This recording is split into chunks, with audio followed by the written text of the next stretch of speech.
महाराष्ट्राच्या राज्यपालपदी सी.पी. राधाकृष्णन यांची नियुक्ती करण्यात आली आहे। सी.पी. राधाकृष्णन हे महाराष्ट्राचे 24वे राज्यपाल आहेत। तर राधाकृष्णन गेल्या 5 वर्षातील महाराष्ट्राचे 3रे राज्यपाल आहेत। महाराष्ट्रातील ज्येष्ठ नेते हरिभाऊ बागडे हे राजस्थानचे राज्यपाल बनलेले आहेत। तर मध्यरात्री 10 राज्य आणि केंद्रशासित प्रदेशांच्या राज्यपालांच्या बदल्या करण्यात आल्या। तसंच नियुक्त्यांचं वृत्त जारी करण्यात आलं आहे। तर 67 वर्षीय सी.पी. राधाकृष्णन हे तामिळनाडू भाजपचे नेते आहेत। त्यांचा जन्म 4 मे 1957 रोजी तिरुपुरममध्ये झाला आहे आणि वयाच्या 16व्या वर्षापासून राष्ट्रीय स्वयंसेवक संघ आणि जनसंघासाठी त्यांनी कार्य केले। ते कोइंबतूर मतदारसंघातून लोकसभेवर 2 वेळा निवडून गेले होते। तर भाजपचे तामिळनाडू प्रदेशाध्यक्ष म्हणूनही त्यांनी काम पाहिलंय।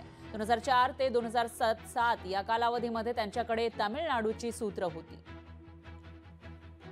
हरिभाऊ नाना बागडे यांची जी वर्णी लागली त्याच्याबद्दल खूप खूप आनंद व्यक्त करते। ते आमचे पितामह आहे। राजकारणातले अनेक वर्ष सहकारमधला आणि राजकारणातला त्यांचा अनुभव आहे आणि खूप जीव लावून आम्हाला सगळ्या छोट्या कार्यकर्त्यांना ते सांभाळत असतात।